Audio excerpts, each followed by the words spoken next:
Bueno, quiero pedirle que vaya conmigo a Primera de Tesalonicenses, capítulo 4. Primera de Tesalonicenses, capítulo 4. Vamos a estar leyendo del 1 al 8. Y cuando lo encuentre, si por favor se pone en pie en reverencia a la palabra del Señor. Continuamos con nuestra serie Conociendo la Voluntad de Dios. El título de enseñanza de hoy es La voluntad de Dios es la santificación. Primera de Tesalonicenses, capítulo 4, versículo 1. La voluntad de Dios es la santificación. Dice la palabra del Señor. Por lo demás, hermanos, os rogamos y exhortamos en el Señor Jesús, que de la manera que aprendisteis de nosotros cómo os conviene conduciros y agradar a Dios, así abundéis más y más. Porque ya sabéis qué instrucciones os dimos por el Señor Jesús, pues la voluntad de Dios es vuestra santificación, que os apartéis de fornicación, que cada uno de vosotros sepa tener su propia esposa en santidad y honor, no en pasión de concupiscencia como los gentiles que no conocen a Dios. Que ninguno agravie ni engañe en nada a su hermano, porque el Señor es vengador de todo esto, como ya os hemos dicho y testificado. Pues no nos ha llamado Dios a inmundicia, sino a santificación. Así que el que desecha esto no desecha al hombre, sino a Dios, que también nos dio su Espíritu Santo. Que el Señor añada bendición a su palabra. ¿Se puede sentar? El tema de la santificación, el tema de la santidad, de la consagración, realmente no es un tema nuevo para la iglesia. Cada cristiano sabe que apartarnos del pecado es lo normal para nosotros. Incluso, aunque la iglesia no se mencione, o en la iglesia no se mencione el tema de la santidad, intrínsecamente dentro de nosotros, sabemos que algo está mal cuando pecamos. La nueva naturaleza que se nos ha dado por medio del nuevo nacimiento nos lleva a rechazar cualquier comportamiento que vaya contrario a esa naturaleza nueva. Antes de Cristo, entienda sin ser cristiano, quizás teníamos una conciencia no cauterizada, aún por la abundancia de maldad. Y podíamos distinguir cuando nuestra conciencia nos acusaba por haber hecho algún mal. Pero esa advertencia que teníamos de parte de nuestra conciencia es algo minúsculo en comparación a la obra de Dios que ahora hace por medio de nosotros por el nuevo nacimiento. Como hijos de Dios tenemos como sello al Espíritu Santo. El Espíritu Santo de la promesa, el cual su mismo nombre santo nos lleva a nosotros entonces a la santidad. Cada uno de nosotros aquí presentes, si en verdad hemos creído, si hemos sido bautizados, si hemos sido llenos del Espíritu Santo, nuestra vida se debe caracterizar por reflejar esa santidad que produce este Espíritu Santo dentro de cada uno de nosotros. Ya no se trata tanto de tener una buena conciencia, aunque es importante, o tener una conciencia limpia, aunque es muy importante. Por encima de eso, es llevar una vida santa que nazca desde lo más profundo de nuestro corazón. En otras palabras, una santidad que nace de dentro. No es una santidad externa, es una santidad interna. La conciencia que usted y yo tenemos, especialmente sin Cristo, está determinada en muchas ocasiones por nuestras opiniones, la manera en que fuimos criados, qué influencia tuvimos de la cultura, idiosincrasia y demás. Y esto facilita que, aunque algo esté mal, si es algo normal o consideramos normal por parte de nuestra cultura, como dijo, por nuestro crecimiento, aunque para uno sea malo, quizás para mí yo no lo veo como nada malo. La conciencia no me traiciona. En otras palabras, la conciencia tiene la capacidad de poder ser cauterizada por nuestra propia opinión, moldeada por nuestra propia opinión. Puede ser opacada también por la cultura y obviamente debilitada por el pecado. Por eso si usted habla con alguien que no conoce a Dios y trata de inculcarle principios bíblicos en cuanto al pecado, en algunas ocasiones puede que le diga, sí, estoy de acuerdo, que eso está mal. Pero en otras ocasiones así, pues yo no veo nada mal con eso. No así el Espíritu Santo dentro de nosotros. Porque el Espíritu Santo no puede ser movido a otra cosa que a santificarnos. El Espíritu Santo no puede ser debilitado, no puede ser opacado, no puede ser moldeado, ni puede ser cauterizado. Lo único que usted y yo podemos hacer al Espíritu Santo es contristar, mediante la desobediencia. Este Espíritu Santo jamás estará en paz con que llevemos vidas negligentes en cuanto a la santidad, porque el Espíritu Santo jamás podrá minimizar el estándar de santidad de Dios. Es uno con Dios. La obra santificadora del Espíritu Santo no está sujeta a nuestra cultura, no se moldea a nuestras circunstancias ni a nuestro crecimiento.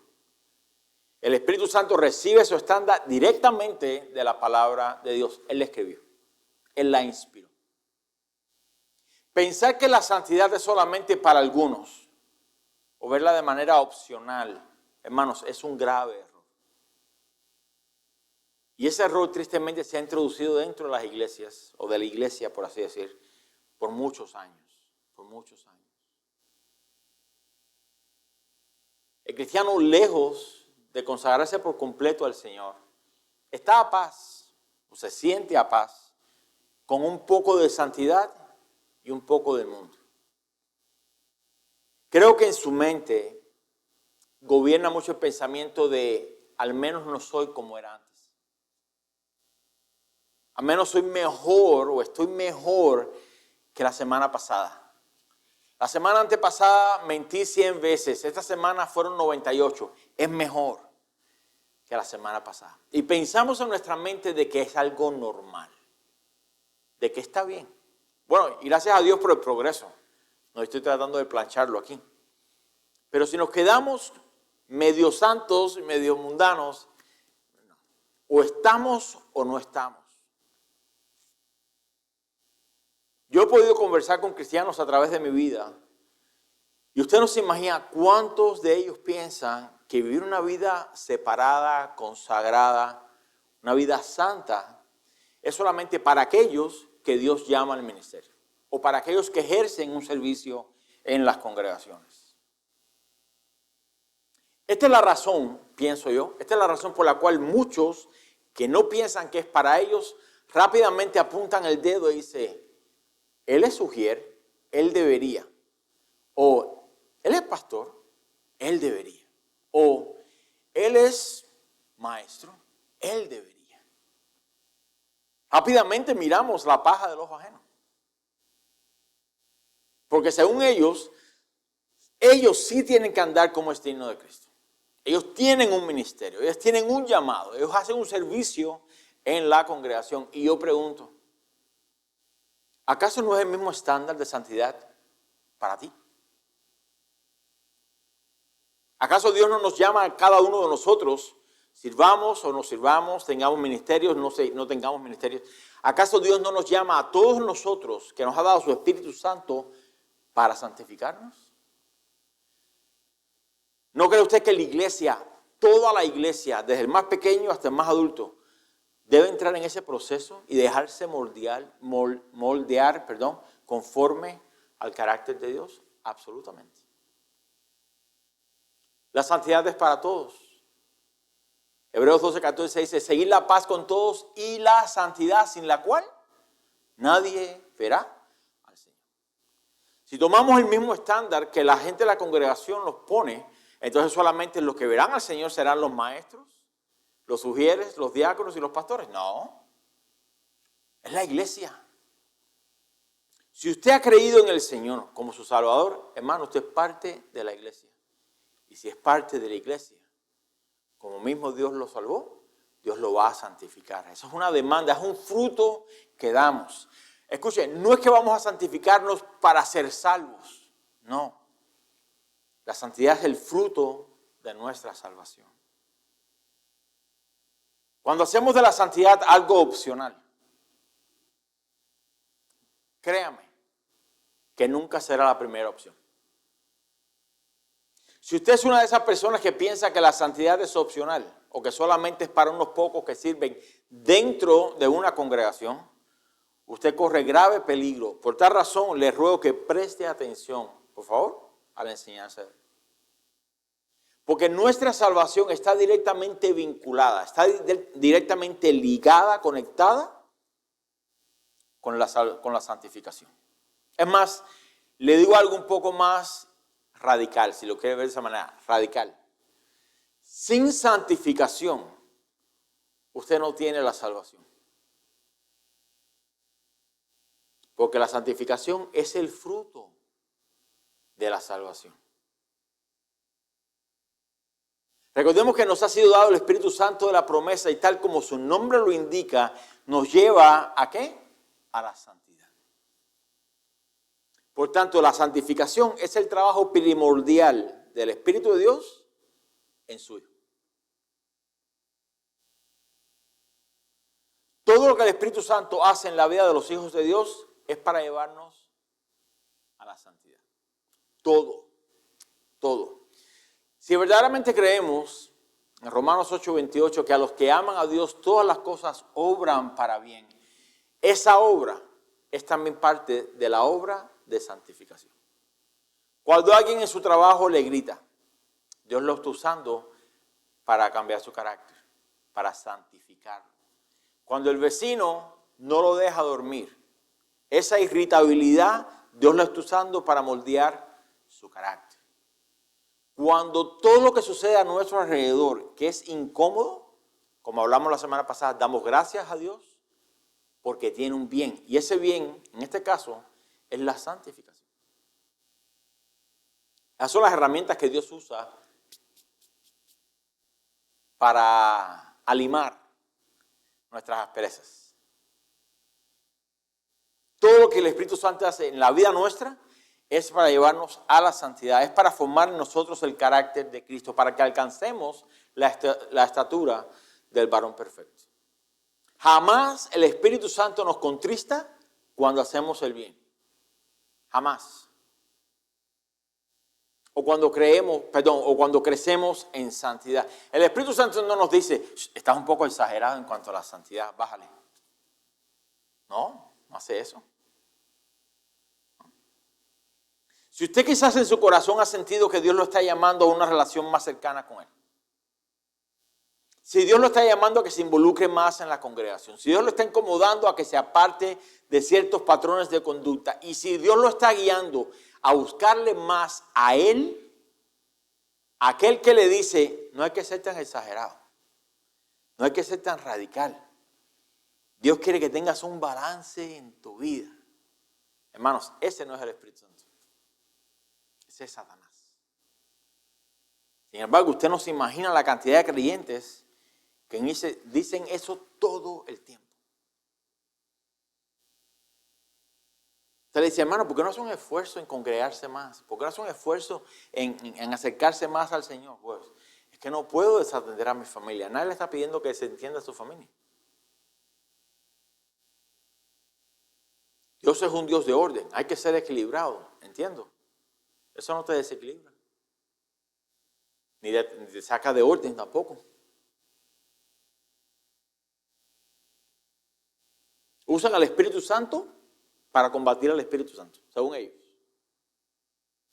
Le muestras un patrón de conducta que va en contra de la Biblia y te dicen, bueno, voy a orar a ver si el Espíritu me da convicción. Ya está ahí. Ya está ahí. Tal parece que estas personas quieren la salvación, pero sin el proceso de santificación. Hermanos, el proceso de santificación es inescapable. No sé si esa palabra existe. No podemos escaparnos de él. No podemos. No podemos. Yo creo que la única persona que se escapó o se libró del proceso de santificación fue el ladrón en la cruz. ¿Sí o no?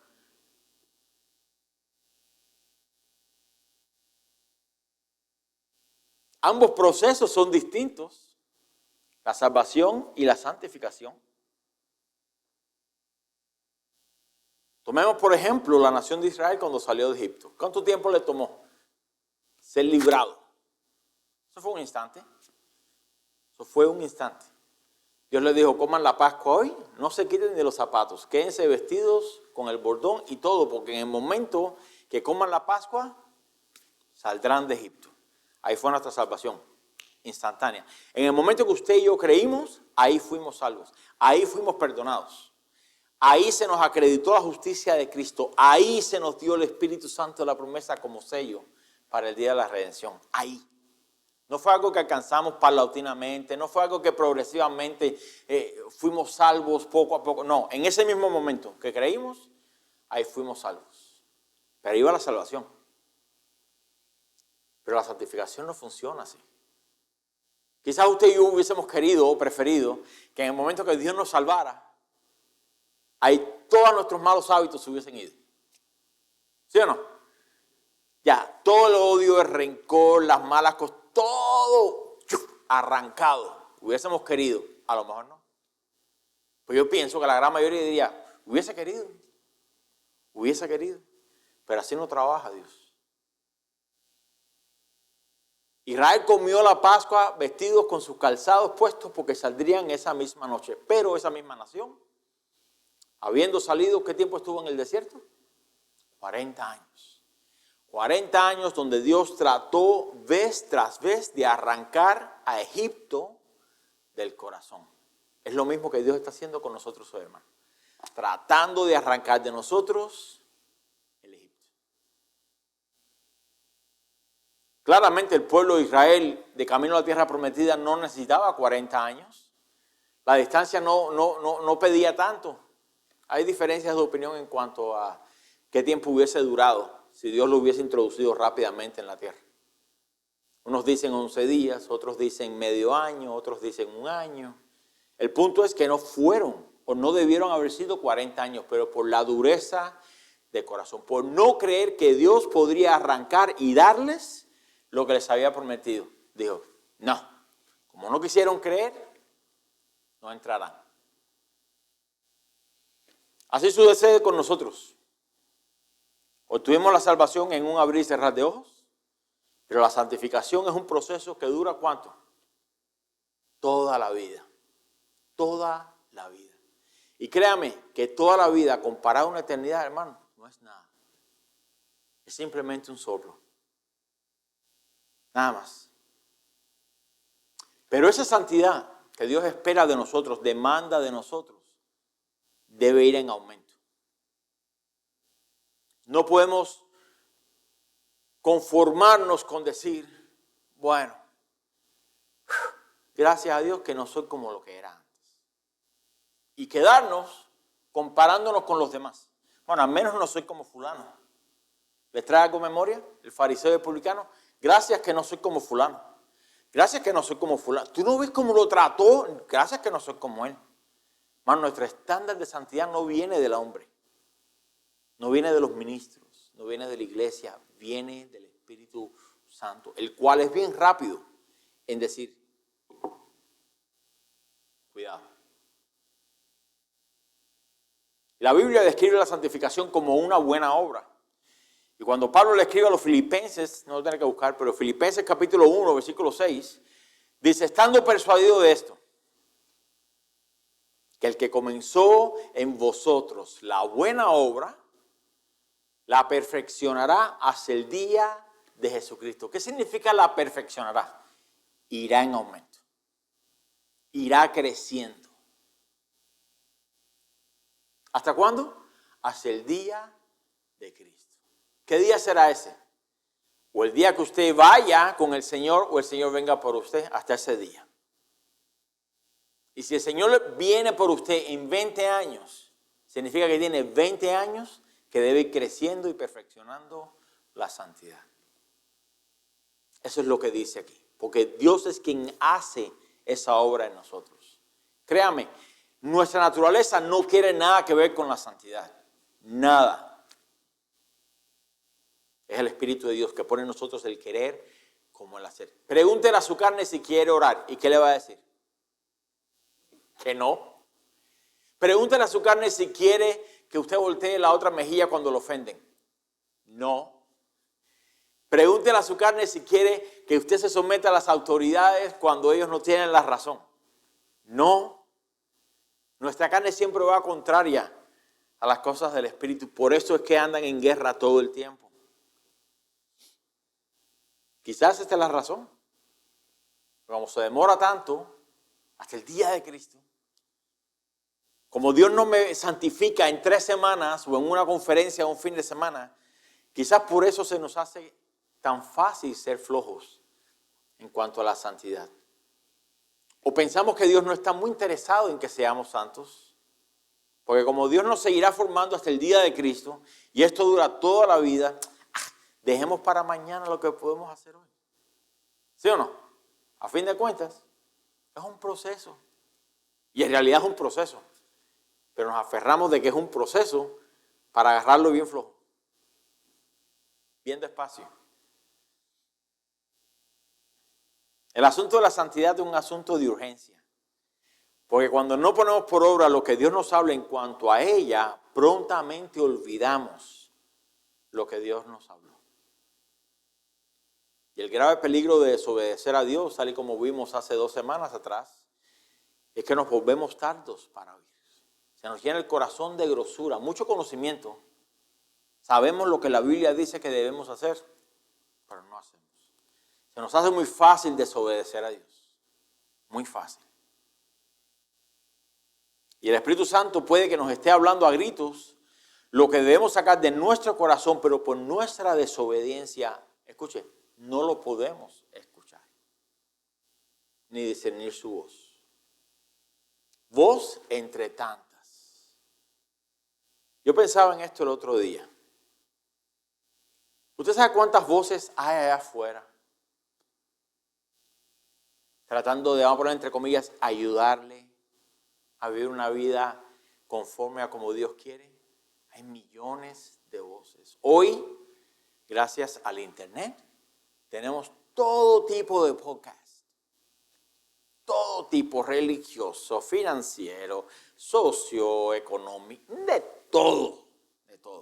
Y hay cada persona que se proclama, autoproclama ministro, que usted tiene que escuchar lo que dicen. Usted tiene que escuchar lo que... No falta, siempre, cada día sale uno nuevo. Se unió la necedad con un micrófono. A nosotros nos toca entonces regresar todo a dónde. Yo sé que fulano dijo eso, yo sé que dijo eso, ¿qué dice la Biblia? Que el Espíritu Santo sea que nos hable, hey, eso no es de mí. Pero como es conveniente, se nos hace muy fácil decir, amén. Si aprueba nuestra flojera, gloria a Dios. Si dice que no hay que ser muy sacrificado para las cosas de Dios, ese es el pastor que yo quiero. No. ¿Qué dice la Biblia? Muchas voces allá afuera, con micrófono y con cantidad de seguidores. Vamos a cambiar el tema. ¿Qué sucede entonces? Nos hacemos insensibles a su voz. Terminamos cerrando nuestro corazón y nos vamos de cabeza al pecado, a la rebeldía y a la desobediencia. Y nada bueno sale de ahí. Nada bueno sale de ahí. Cristianos así, eventualmente se acostumbran a vivir vidas sin santidad. Viven sus vidas haciendo lo que quieren hacer sin temor a consecuencias y mucho menos sin temor a Dios. Y así los hay en muchas congregaciones. En muchas congregaciones. Que proclaman, no, mi Salvador es Jesús, mi Salvador es Jesús. Y en el momento que abren la boca, 25,000 necedades salen de ahí. Y dice, ven acá, ¿y Dios no ha santificado tu boca? O mejor dicho, tu corazón, porque lo que sale de la boca sale del corazón. No, Dios quiere que sus hijos reflejen su carácter. Usted y yo. Reflejemos el carácter de Dios. Y sin dudas, Dios es un Dios santo.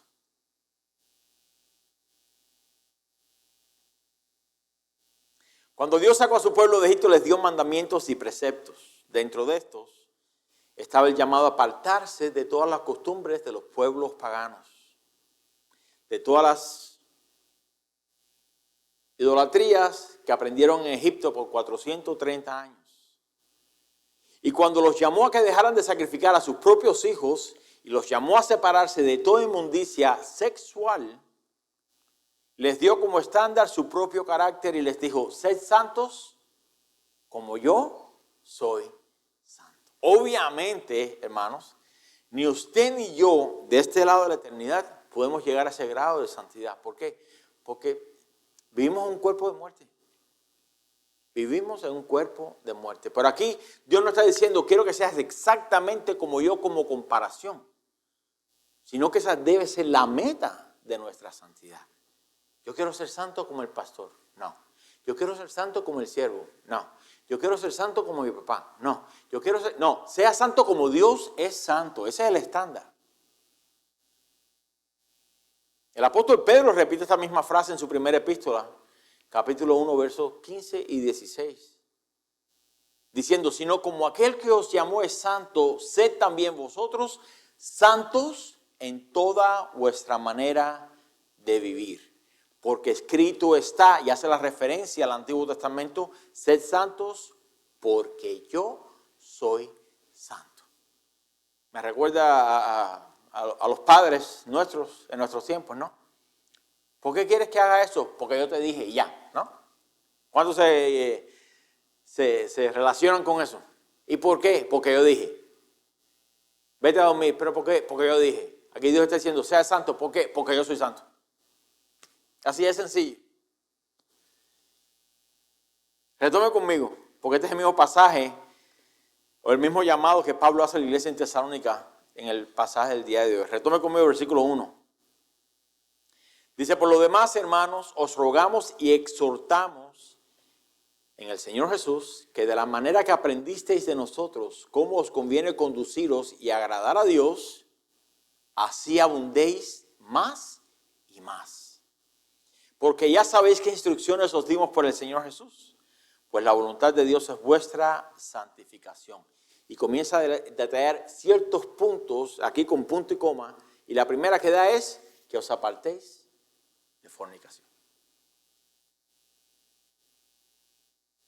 Note que Pablo está exhortando a esta iglesia a que no solo sea imitadores de ellos en cuanto a cómo conducirse, cómo agradar a Dios, sino que abundéis en ello más y más. ¿Qué significa eso? Que nuestro estándar de crecimiento y de santidad debe ir en aumento. Qué bueno que antier o antes de ayer dijiste 200 mentiras y hoy solamente 50. Bueno, ¿qué significa? Que mañana y que pasado y que después, bueno, ya en 3 semanas estás con una lengua santificada. Debe ir en progreso, debe ir en aumento. Crecer en santidad es de gran beneficio para nosotros. Porque vivimos en una sociedad donde la maldad, ¿sabe qué? Va en aumento también. En aumento. Piense en unos 20 años atrás. Bueno, aquellos que son de la edad que recordamos 20 años atrás. Piense en unos 20 años atrás. Analice el nivel de respeto, o de moralidad, o de honradez, o de principios que normalizaba la sociedad de entonces. Compárelo con los de hoy. En aquellos tiempos, las personas, va a hablar de los hombres, los hombres eran caballerosos, pues le abrían la puerta, bueno, en Cuba no había carros, pero le abrían la puerta a su esposa, obviamente, o a las personas, ayudaban a los ancianos a cruzar la calle, se desmedían por servir a alguien, y eso era algo notable, bueno. Hoy tú ves a jóvenes dándole golpes a ancianos en la calle. Y dice, ¿qué pasó? La maldad va en aumento. En ese tiempo, pues no se escuchaba jamás un hombre darle golpes a una mujer. Mira el día de hoy. Y uno dice, ¿qué pasó? Y así. O sea, nos hemos vuelto una sociedad en decadencia, carácter decadente. Claramente comparado con lo de hoy, la sociedad de hoy, pues no es lo mismo. La maldad es como una mala hierba que crece y crece. Y por tal razón, la necesidad de nosotros como hijos de Dios de crecer y crecer más en santidad, de cómo conducirnos y agradar a Dios, hermanos, también debe ir en aumento. En otras palabras, es normal que el pecado aumente en el mundo. De la misma manera que es normal que la santidad aumente en los cristianos. Es normal. Es normal. ¿Cómo crecemos en santidad? ¿Cómo crecemos en santidad? ¿Será que tenemos que leer la Biblia más? No es malo, pero ¿será esa la respuesta o la solución? ¿Será que tenemos que ir a la iglesia más a menudo? No es malo. No daña. Pero la mejor y más eficaz manera de crecer en santidad es obedeciendo más. Así de sencillo. Así de sencillo. El tema de crecer en santidad, ¿cómo se lo puedo decir? El tema de desechar aquellas cosas que Dios o que a Dios no le agradan. Yo sé y entiendo que puede ser un punto frustrante para algunos. ¿Por qué? ¿Cuántos, por favor, no levanten la mano, pero cuántos de aquí quizás le han dado para atrás a su vida en las últimas semanas o meses y ha dicho, yo pensé que había superado esto? ¿Alguien la ha pasado? O de repente, mientras más se acerca al Señor, más sucio se ve. Yo he tenido conversaciones con cristianos de la congregación y fuera de la congregación que me dicen, es que me desanimo porque Dios no me deja pasar una. Hermanos, eso es algo bueno. Eso es algo bueno. El hecho de que pensemos algo que va en contra de la palabra de Dios antes de que lo ejecutemos y que Dios nos diga, cuidado. Eso es excelente. Excelente.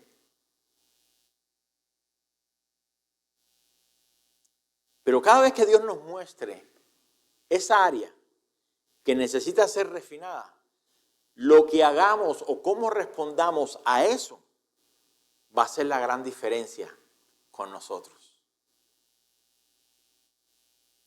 Le voy a dar simplemente un ejemplo. No lo tengo aquí en las escrituras, pero lo tengo. Isaías 6. Él tiene la visión en el templo. Bueno, si quiere vaya conmigo un momento y busque. Isaías 6.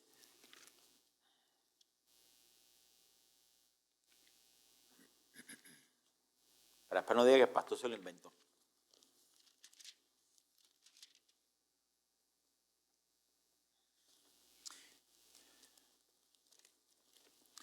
Dice, en el año que murió el rey Usías, vi yo al Señor sentado sobre un trono alto y sublime, y sus faldas llenaban el templo.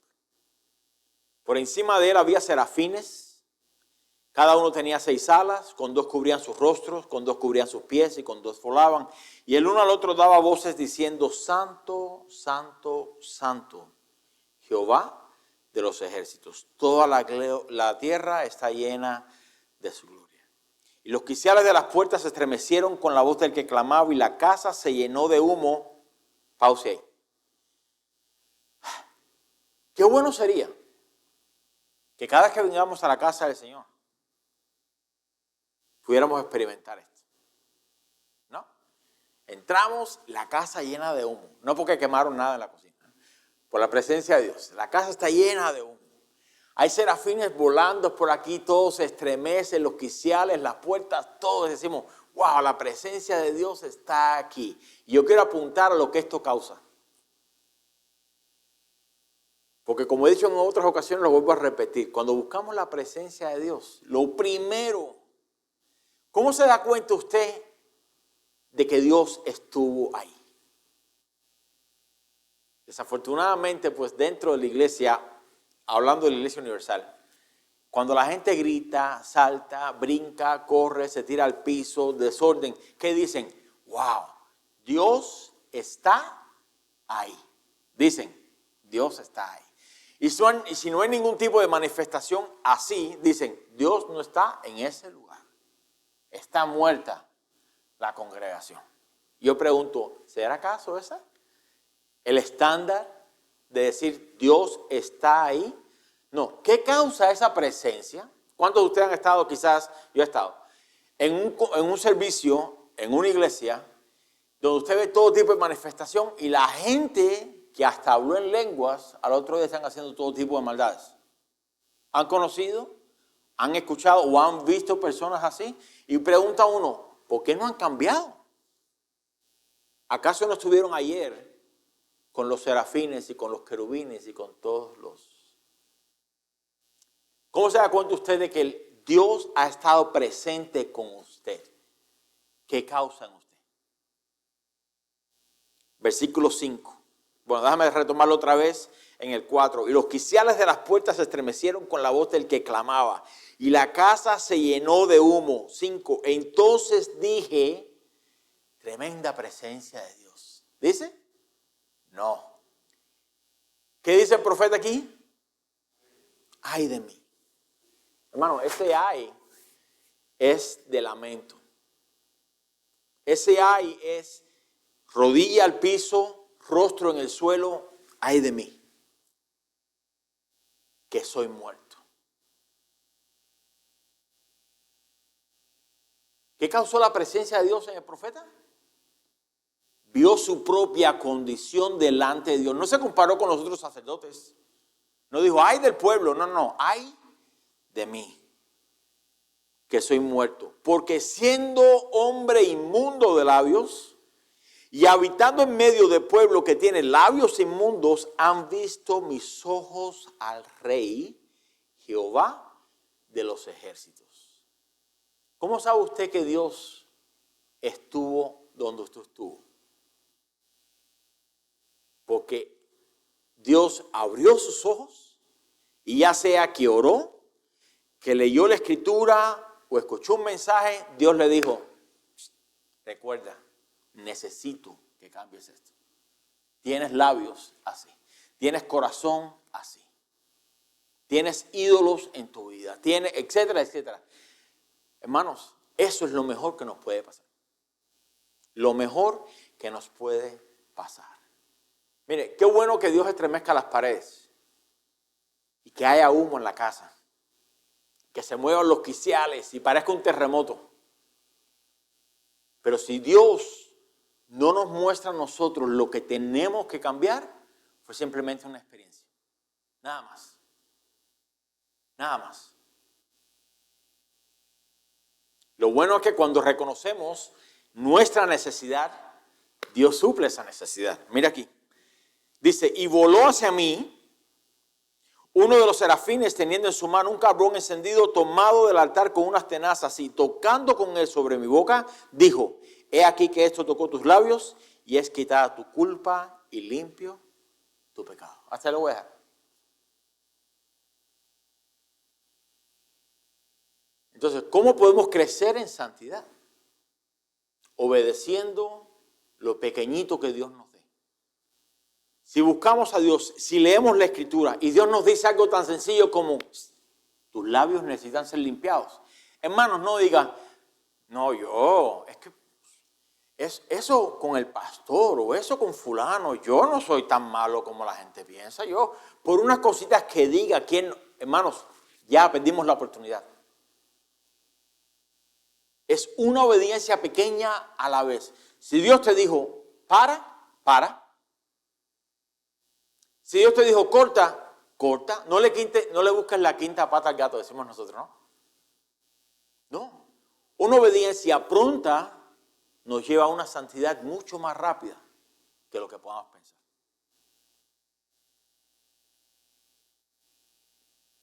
¿Cómo crecemos en la santidad? Obediencia continua en todo lo que Dios nos llama. No toques, no digas, no digo, no hables, no hablo, no vayas, no voy. Así de sencillo. Este acto de obediencia no debe ser solamente cuando estamos en público o cuando somos vistos por los demás. En la iglesia se me voy a portar como un santo. No. Donde nadie te ve, ahí. Donde nadie te ve. La obediencia debe comenzar en el lugar secreto. donde solamente está presente usted y Dios. Usted y Dios. Señor, me siento raro. Hay algo, hay pecado en tu vida. ¿Cuál es? Tal, perdóname. Y corte. No lo justifique. No lo justifique. Yo he conocido que los cristianos se estancan cuando se justifican.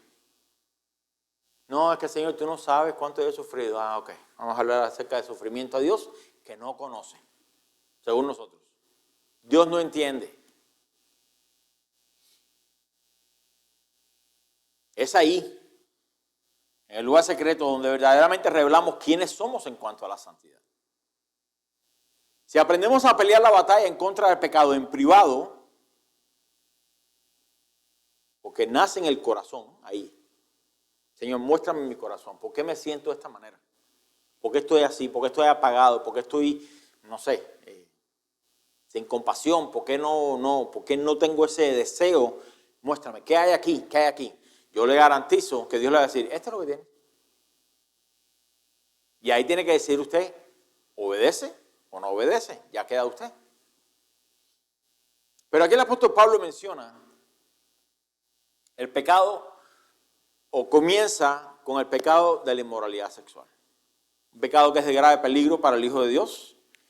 Y aquí Pablo menciona como fornicación. Nosotros entendemos que la fornicación es el acto sexual antes del matrimonio. No hay jóvenes aquí. Okay. Bueno, solamente... Por eso voy a reservarme los detalles. En esta iglesia de Tesalónica había muchos gentiles que se habían convertido al Señor. Y aunque esta iglesia no parecía estar cometiendo este pecado de inmoralidad sexual como la iglesia de Corintios, a la cual Pablo le escribe 5 años después, Pablo le estaba advirtiendo en contra de ese peligro que acechaba a la iglesia. Dentro de esos gentiles había griegos, los cuales se caracterizaban por ser muy sabios y entendidos filósofos de ese tiempo. Los griegos tenían un pensamiento muy irracional, por muy sabio que se creían. Porque ellos pensaban que el alma y el cuerpo eran completamente distintos. Bueno, separados. Entidades separadas. El alma, según ellos, podía ser redimida.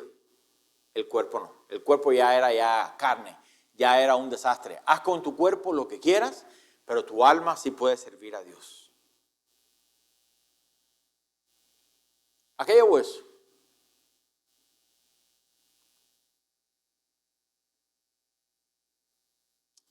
Los llevó a entregarse a todos los placeres del mundo sin encontrar ni consecuencias, ni tampoco sin encontrar satisfacción. Por tal razón, entonces, la advertencia de Pablo a esta iglesia, porque él está diciendo, no existe tal cosa como separar el alma del cuerpo. Ambos son de Dios. Ambos son afectados. ¿Por qué? Porque el pecado del alma, el pecado que está aquí, que comienza en ¿dónde se manifiesta? En nuestro cuerpo, ¿sí o no? Y el que peca en su cuerpo, atenta contra su alma. Mucho no ha cambiado hoy día. Te encuentras con cristianos viviendo en fornicaciones, en relaciones que no deberían estar, y todo tipo de excusas para eso. Es que nos amamos. Ah, ok. El amor es paciente. ¿Por qué no esperan? No, es que nos vamos a casar dentro de 20 años. Ok, entonces, ¿significa que 20 años vas a vivir de esa manera? Las mentiras siguen abundando, pero Dios no nos manda eso. En 1 Corintios, si quieres una pausa ahí en 1 Tesalonicenses, 1 Corintios 6, versículo 12, creo que lo van a tener en la pantalla, ahí está. Dice aquí Pablo, todas las cosas me son lícitas, mas no todas convienen. Entienda aquí, las cosas lícitas no son necesariamente pecados, obviamente no. Aquí está hablando de las libertades que tienen sin pecar. Pablo está diciendo, todas las cosas me son lícitas, mas no todas convienen. Todas las cosas me son lícitas, mas yo no me dejaré dominar de ninguna. Las viandas para el vientre y el vientre para las viandas, pero tanto al uno como al otro las destruirá Dios. Pero el cuerpo no es para la fornicación, sino para el Señor. Y el Señor para el cuerpo. Y Dios, que levantó al Señor, también a nosotros nos levantará con su poder. ¿Qué va a levantar? El cuerpo. Usted piensa que su cuerpo va a ser dejado y Dios le va a dar un cuerpo nuevo en el cielo. No, su cuerpo será sacado de la tierra, pues santificado, glorificado y otra vez. Ya sin opción para pecar, ni deseo carnal. Pues gloria a Dios por eso, cuando llegue ese día. 15. ¿No sabéis que vuestros cuerpos son miembros de Cristo? Recuerde que aquí, el capítulo anterior, Pablo le ha dado tremenda, bueno, más adelante voy a hablar de eso, pero Pablo le da una regañada a la iglesia, porque dentro de la iglesia había personas, o había en este caso un joven, con una relación ilícita, y la iglesia no hizo nada al respecto. Somos muy amorosos, hay que expresar amor al pecador. No. Una cosa es tener gracia y la otra es tolerancia. Y hoy se ha metido mucho en las congregaciones de que hay que tolerar. No hay que tolerar a nadie. El pecado no se tolera, hermanos. Ejercemos gracia y misericordia para con el pecador mientras lo corregimos. Pero no podemos decirle, bueno, peca, porque la gracia de Dios sobreabunda. No, eso es un error. Fatal. ¿No sabéis que vuestros cuerpos son miembros de Cristo? ¿Quitaré pues los miembros de Cristo y los haré miembros de una ramera? De ningún modo. ¿O no sabéis que el que se une con una ramera es un cuerpo con ella? Porque dice, los dos serán una sola carne. Pero el que se une al Señor, un espíritu es con él. Huid, ¿de qué? De la fornicación. Cualquier otro pecado que el hombre cometa está fuera del cuerpo, mas el que fornica contra su propio cuerpo peca. 19. ¿O ignoráis que vuestro cuerpo es templo del Espíritu Santo, el cual está en vosotros, el cual tenéis de Dios y que no sois vuestros? Usted no se gobierna a usted mismo. Usted no se manda a usted mismo. Usted no le pertenece a usted. Mi mamá me decía, si tú ni eres tuyo. Así mismo nos está diciendo Dios aquí. Tú no te mandas. Tú no vas a hacer lo que tu cuerpo o tu carne desee. No. Tú vas a darme gloria a mí, no a tu cuerpo, a mí. 20. Dice, porque habéis sido comprados por precio. Hermano, por eso pertenecemos a Dios. Glorificad pues a Dios en vuestro cuerpo y en vuestro espíritu. No puede haber separación. No, con el cuerpo, con el espíritu honro a Dios, con el alma honro a Dios, pero con el cuerpo hago y deshago. No. Glorificad pues a Dios en vuestro cuerpo y en vuestro espíritu, los cuales son de Dios. Aquí Pablo toca el mismo problema. Ataca el mismo problema. Arremete contra el mismo problema. La inmoralidad sexual. Ya en el capítulo anterior la iglesia había permitido, como le dije hace un minuto, un caso de inmoralidad dentro de ella. Algo que obviamente la ley prohibía completamente. Y la iglesia no hizo nada al respecto. Los líderes no hicieron nada al respecto. Es como si la iglesia se hubiese vuelto cómplice en ese pecado. Y tan grave es el pecado de inmoralidad sexual dentro de las iglesias que Pablo no tuvo otra opción que excomulgar, sacar de la comunión a este hombre o a este joven. Con tal de que la carne sea destruida para que el espíritu sea salvo en el día del Señor. ¿Qué hizo Pablo? Lo entregó a Satanás. Ahora, yo le pregunto, ¿qué hace por lo general la iglesia del día de hoy?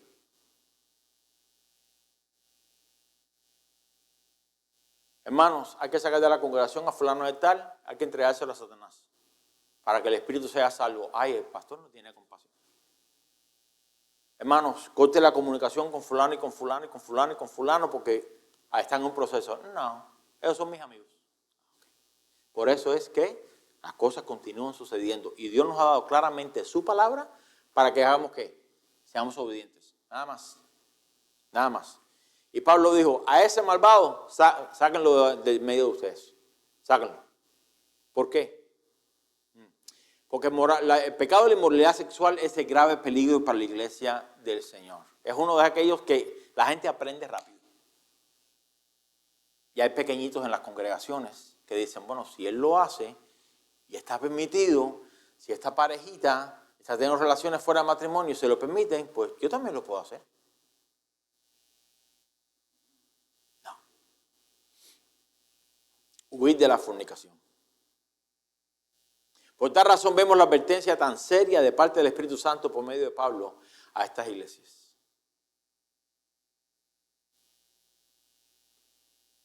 En una ocasión tuvimos una reunión con unos pastores y uno de los pastores estaba haciendo una pregunta o él estaba preguntando acerca de, tengo una pareja en la iglesia que no están casados, decía él, no están casados, pero cuando llegaron a la iglesia no eran convertidos tampoco. Y ahora recientemente, hace varias semanas, el muchacho verdaderamente se convirtió al Señor y siente como que le está fallando al Señor viviendo juntos sin estar casados. ¿Y qué le digo? Pues todos los pastores nos reunimos y le dijimos, bueno, si ella no consiente en casarse con él, porque no es convertida o porque no quiere hacer las cosas correctamente, ¿qué opción hay? La Biblia le manda al cristiano, a nosotros, a huir de la fornicación. Él tiene que salir. Porque tuvo la convicción de pecado, ¿quién fue? Él, no ella. Okay. Porque siempre aparece la otra contraparte, ¿no? Bueno, que ella sea la que se vaya. No, pues, ¿cómo? Si ella no es cristiana. Hermano, cuando Dios nos hable a nosotros como sus hijos, nosotros somos los que tenemos que obedecer. Imagínense ponerle esa carga a los que no son convertidos. Bueno, hasta que tú no te arrepientas de tus pecados. No. ¿Ya no te la puso a ti? Sal. La tentación a la fornicación está en todos lados. Está en la televisión, está en el internet, están en los carteles de propaganda y tristemente también están en las congregaciones, en las iglesias. Usted sabrá, hay muchos ministros que han caído en las garras de este pecado. ¿Por qué? Por el simple hecho de descuidar y abrir la puerta a esa tentación.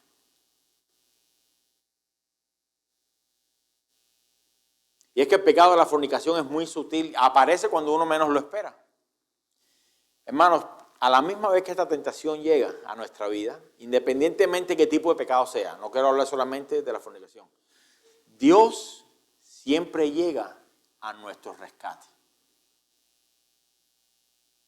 Se lo voy a volver a repetir. Cuando la tentación al pecado llega, cualquiera que sea, Dios siempre llega a nuestro rescate. ¿Por qué? Dios ha prometido estar con nosotros todos los días hasta el fin del mundo. Y está con nosotros aun cuando la tentación llega a nuestras vidas. De nosotros depende cómo respondemos. Si está en 1 Corintios, ya extiéndase hasta el capítulo 10 un momento.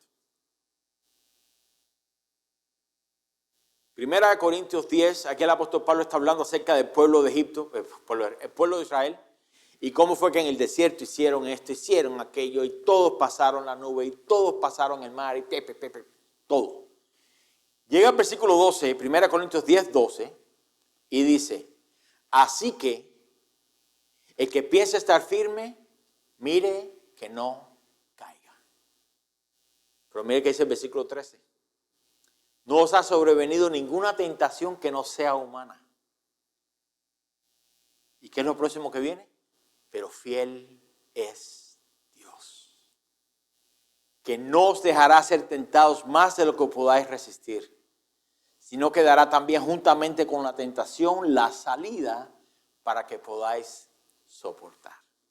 Aún en medio de la tentación, como Dios es fiel, Él está con nosotros para mostrarnos las salidas. Hey, yo sé que hay fuego ahí. Ve por aquí. Si ahora mismo comenzara un fuego en este edificio y comenzara en aquella área de allá, es un ejemplo. ¿Qué es lo primero que buscaríamos? ¿Salir por dónde? Por aquí. ¿Sí o no? Obviamente. Será buscar la salida de emergencia que nos pueda librar de la destrucción. Siempre es sabio, esa es la costumbre que tengo yo, quizás porque pues, soy hombre y trato de pensar antes de tiempo, pero siempre es sabio que cuando vamos a un lugar que no conocemos, buscar que la salida, ¿dónde están las salidas? Siéntate de manera que puedas ver la salida, que puedas ver aquí. No es que uno sea paranoide, pero uno quiere en el momento que algo suceda decir, vamos por aquí. Y no es ahora, ¿qué hacemos? ¿Qué hacemos? No, especialmente si está con su esposo y con sus hijos. ¿Qué es lo que hacemos? Primero miramos las salidas de emergencia. Okay, hay una salida A, una salida B. Si usted ha viajado en avión, antes, usted puede estar ahí sentado viendo, escogiendo ya su película favorita para ver y le interrumpen el programa, ¿para qué? Para decirle, este avión consta de 6 salidas de emergencia. Una aquí, una allá, una aquí, 2 allá. En caso de que haya algo así que suceda, yo era uno de esos que decía, qué aburrido, este avión no se va a caer. Y después ya de un tiempo uno dice, deja prestar atención, porque yo no quiero ser aquel que diga, ¿dónde está la salida? ¿No? No, queremos salir rápido. Le mandan todo tipo de advertencia. A las mujeres, si usted ha viajado, ¿qué le dice que se quite? Los zapatos. Se lleva zapatos de tacón. ¿Por qué? Porque cuando el avión cae al agua, si es que cae al agua, y suelta la balsa, usted no quiere con su tacón y ahogó a todo el mundo. ¿No?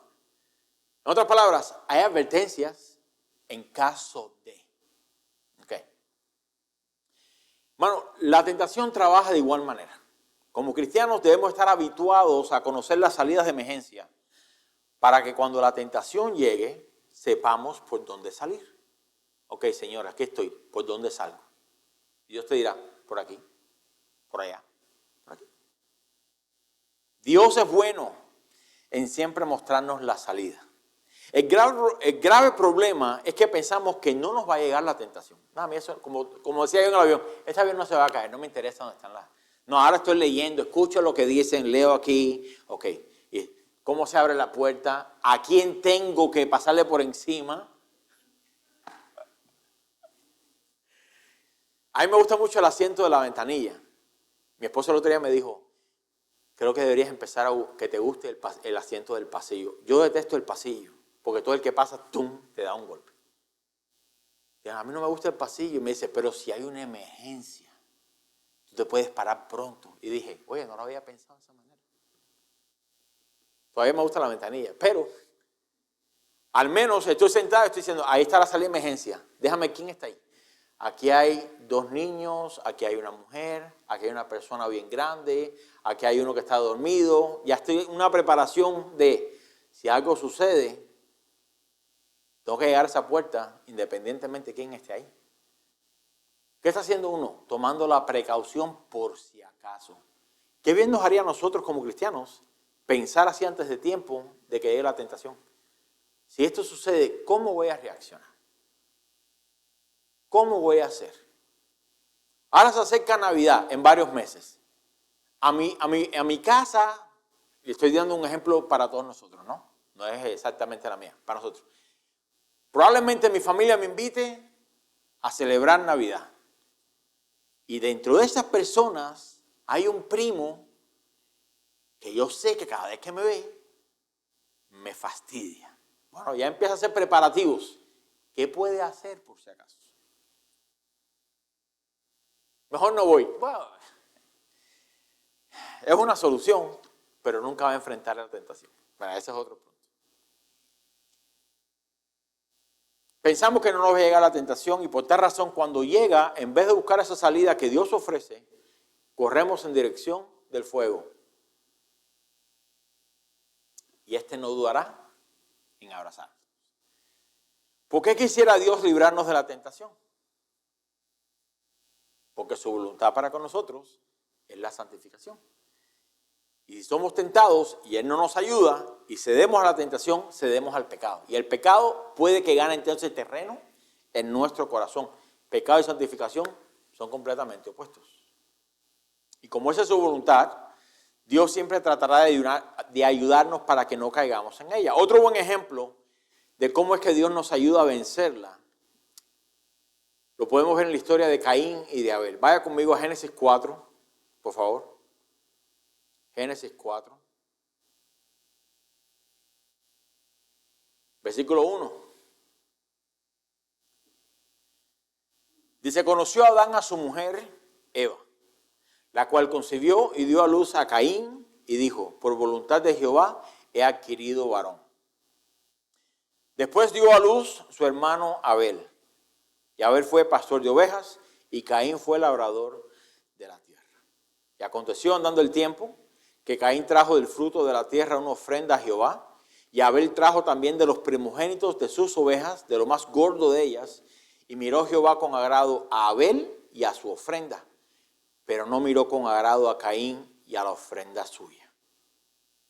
Y se ensañó Caín en gran manera, y decayó su semblante.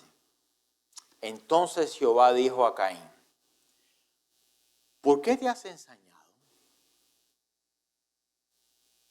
¿Y por qué ha decaído tu semblante? Déjenme pausar un momento. De manera indirecta, aquí lo que como iglesia creemos es que cuando Adán y Eva pecaron, Dios le hizo túnicas de pieles. Se entiende que Dios fue quien primero ofreció un sacrificio de un inocente, un animal inocente, para cubrir el pecado de ellos. De ahí se establece entonces que cada año, cada cierto tiempo, había que traer una ofrenda para cubrir el pecado. Todavía no se habían instituido los sacrificios como el libro de Levítico, pero ya estaba aquí en juego. Y por eso cuando Abel trae su ofrenda y ofrece de lo más gordo de las ovejas, lo mejor que tenía que derramar sangre, y Caín se aparece con tomates, con pepinos y con lechuga. Y Dios no había instituido eso. Por eso es que Dios entonces no acepta la ofrenda de Caín. Y Caín, como no recibió aplauso de Dios, se ensañó. Entonces Jehová dijo a Caín, ¿por qué te has ensañado? ¿Y por qué ha decaído tu semblante? Si bien hicieres, ¿no serás enaltecido? En otras palabras, si no haces lo que debes, yo no te daría, no te diría, buen trabajo, Caín. Qué buena tu ofrenda. Estoy agradecido con tu ofrenda. Me place tu ofrenda. Si quisieras el bien. Pero aquí también está haciendo referencia a su ensañamiento. Y le está diciendo, ¿por qué no haces el bien para que seas enaltecido? Repito otra vez, si bien hicieres, no serás enaltecido. Y si no hicieres bien, el pecado está a la puerta. Con todo esto, a ti será tu deseo y tú te enseñorearás de él. Y dijo Caín a su hermano Abel, salgamos al campo. Y aconteció que estando ellos en el campo, Caín se levantó contra su hermano Abel y lo mató. Aquí Dios le presenta a Caín, o se le presenta, perdón, porque se había ensañado. Usted entiende esa palabra, ¿no? Se ensañó con alguien. Es que no importa que tú le digas, mira, no fue la culpa de él, ahí se le queda el corazón trabado a uno, ¿no? Según Caín, Dios no le había dado a él lo que buscaba. Y como Dios no le proporcionó reconocimiento por su ofrenda, y Caín presentó la ofrenda que él creyó era correcta, Dios no la aceptó. Mire, la tentación casi siempre llega cuando pensamos que Dios está reteniendo algo bueno de nosotros, o que no nos da o no nos ha dado aquello que pensamos merecemos. Y ahí está entonces el enemigo de nuestra alma diciendo, con que Dios ha dicho. Y ahí, cuando creemos la mentira del enemigo de que Dios está reteniendo algo bueno de nosotros, de que Dios pues no está contento con lo que hicimos, que no importa cuánto tratemos, Dios nunca, ahí comienza el corazón a ensañarse y comenzamos entonces a mirar el fruto del árbol que Dios dijo, no comáis de él. Y tal y como Eva hizo, que miró, consideró, oye, se ve bueno ese fruto. ¿por qué Dios nos habrá dicho que no comamos de él? Dios no es bueno. Y enfocamos toda nuestra energía ¿en qué? En aquello que Dios dijo, no, esto no. En otras palabras, la tentación siempre es en el momento de nuestra falta de contentamiento, por algo que no hemos recibido. Pero la lección sigue en pie en cuanto a la santidad. Dios se presentó ante Caín y le dijo, el pecado está a la puerta. ¿Dónde está el pecado? Tocando. Y cada vez, se lo voy a tratar de explicar en el lenguaje Casa de Oración Florida. Dios se presentó ante Caín y le dijo, el pecado está a la puerta y cada vez que no recibas lo que tú crees que mereces, espera que regrese a tu puerta y toque otra vez. Eso es lo normal. Seguirá tocando. Ahí. El pecado persistirá siempre y cuando pongas tus ojos en lo que, según tú, no tienes o no has recibido. Sé sabio, Caín, le está diciendo Dios, y haz lo correcto. Si haces el bien, te enseñorearás de él. Podrás vencer la tentación, podrás crecer en santidad, podrás mirar por la rendija de la puerta y decir, no, gracias. Si te niegas a hacer lo correcto y abres la puerta, el pecado se enseñoreará de ti. Tú tienes el poder para vencerlo y tienes el poder para dejarte vencer. De ti depende. ¿Y qué sucedió con Caín? Se dejó vencer por el pecado. No atendió a la voz de Dios que había venido a su rescate y terminó matando a su hermano. Mucho no ha cambiado desde aquel día en que Caín mató a Abel, porque la tentación siempre viene con el mismo fin: causar muerte, causar separación, causar dolor. La tentación sigue obrando de la misma manera en nuestras vidas hoy. Solo basta que algo no vaya conforme a como nosotros pensamos que debe ir y ya estará el enemigo de nuestra alma tocando a nuestra puerta. Ding dong. Creo que cuando esto sucede, cuando el pecado está o la tentación está tocando a la puerta con persistencia, creo que es la única instancia donde estaríamos justificados para que cuando la tentación toca la puerta decir, no hay nadie en casa, o mandar a nuestros hijos, dile que yo no estoy aquí. Mire, no abriendo la puerta será la mejor respuesta ante la tentación. No la abra. No la abra. No la abra. Aprenda a no abrir. La tentación al chisme toca su puerta. No abra. No abra. Y si abre, cierre pronto. Dime en qué te puede ayudar. No, y tú sabes que fulano de tal. No, hasta luego. La tentación a llenarse de amargura contra su hermano, que no le pidió perdón, toca su puerta. No la abra. No la abra. La tentación a no venir a la congregación porque está cansado, toca su puerta. No la abra. No la abra. La tentación al pecado sexual toca su puerta para hacerle sentir bien o deseado. No le abra. No le abra. Quiero que sepa que la tentación siempre tocará a nuestra puerta. Usted puede estar en su casa orando, leyendo la Biblia, en comunión con Dios, adorando a Dios. Y va a llegar siempre la tentación. Y muchas veces viene vestida con buenas intenciones. Sea sabio y no abra.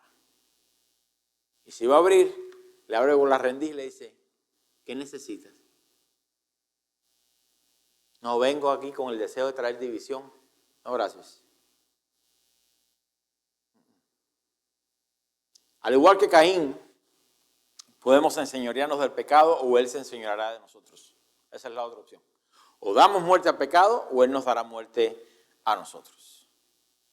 El hecho de decidir, si quieres regrese conmigo a 1 Tesalonicenses 4, el hecho de decidir no abrir la puerta cuando la tentación toque a ella es la misma acción que cuando nos enseñoramos de nosotros mismos para guardar que lo nuestro no se vaya tras el pecado. La Biblia lo menciona como retener tus pies, aguantar tu boca, aguantar tu lengua.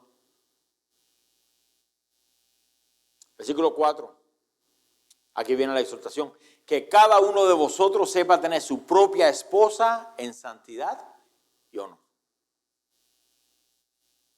No en pasión de concupiscencia, como los gentiles que no conocen a Dios.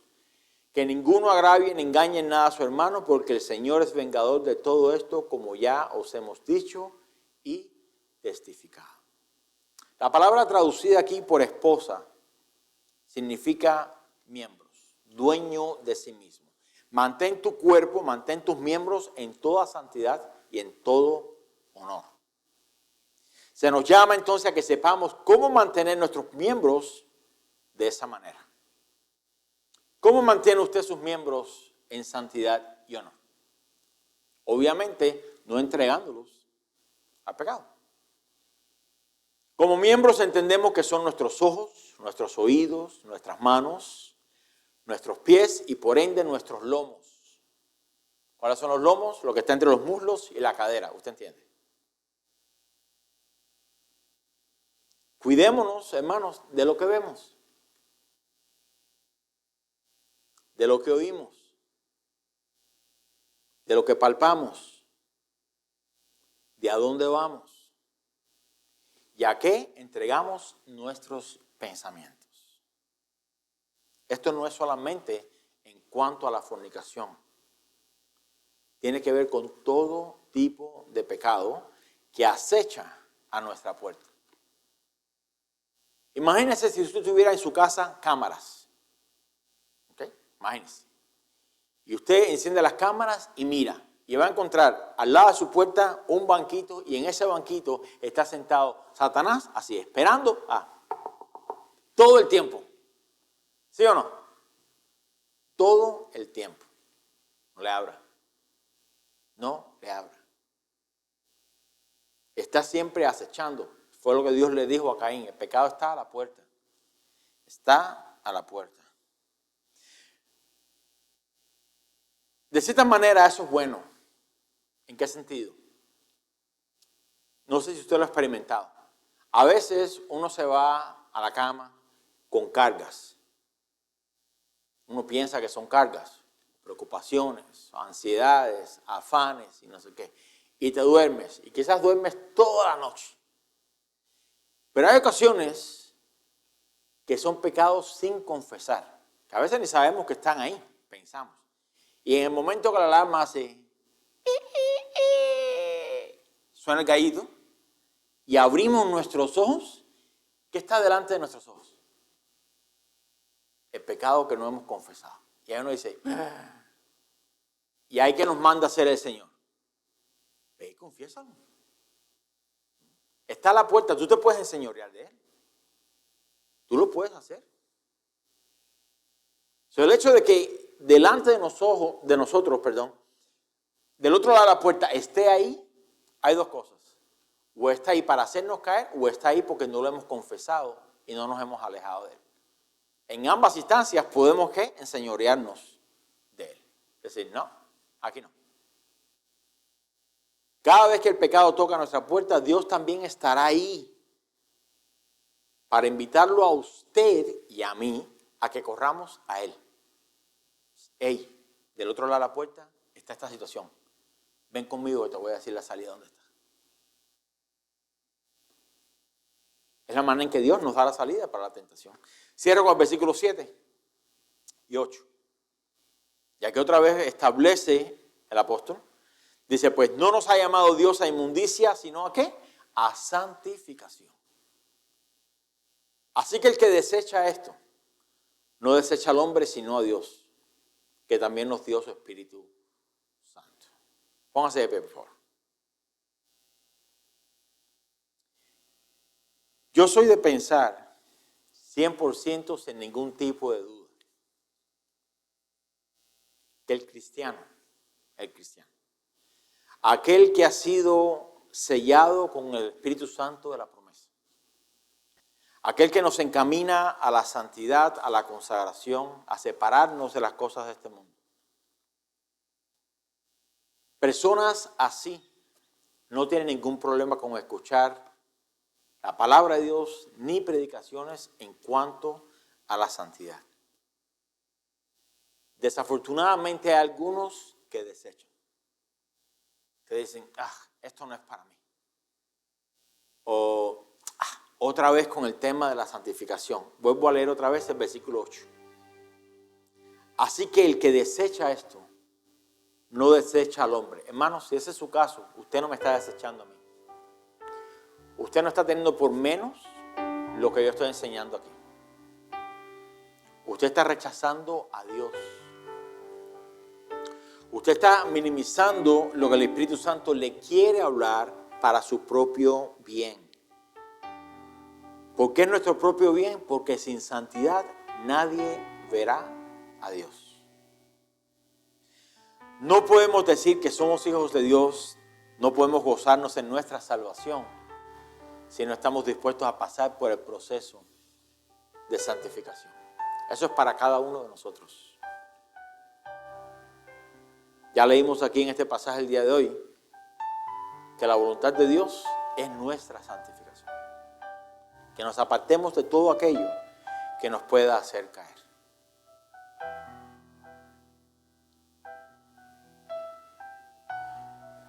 Acompáñame a orar, por favor. Padre, te damos gracias. Te damos gracias por tu palabra. Gracias que dentro de tu voluntad para con nosotros está la santificación. No es algo separado para algunos. No es solamente para los ministros. No es solamente para los maestros. No es solamente para aquellos que tienen ministerios o ejercen algún tipo de autoridad dentro de la congregación. La santidad es para cada uno de nosotros. Y yo te pido, Señor, que tú nos ayudes a buscar esa salida que tú nos muestras cada vez que la tentación toca a nuestra puerta. Tal y como sucedió con Caín, Señor, el pecado siempre está a la puerta.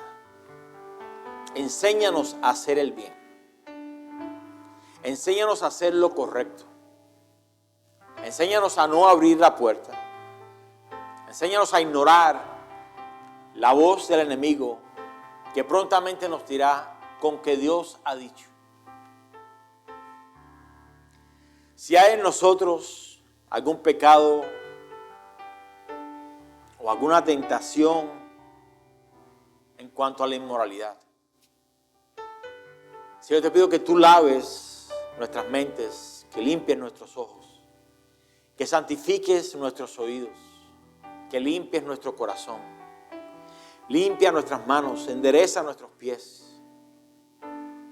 Enséñanos, Señor, queremos aprender a mantener nuestros miembros en alto honor y en santidad. Que no prestemos ninguno de nuestros miembros a la impiedad. Que no prestemos nuestros oídos a la impiedad, que no prestemos nuestros ojos a la impiedad, ni nuestras manos, y mucho menos nuestro corazón. Yo te quiero pedir, Señor, en esta tarde, a cada uno que estamos aquí, que tú nos limpies más y más, que abundemos más y más, que crezcamos en la santidad, que crezcamos en la consagración, que crezcamos en la separación de las cosas de este mundo y pongamos nuestra mirada en ti, Señor. Si tú no haces esta obra en nosotros, nuestra carne dirá, yo tampoco la quiero hacer. Así que te pido, Padre, que tú nos ayudes.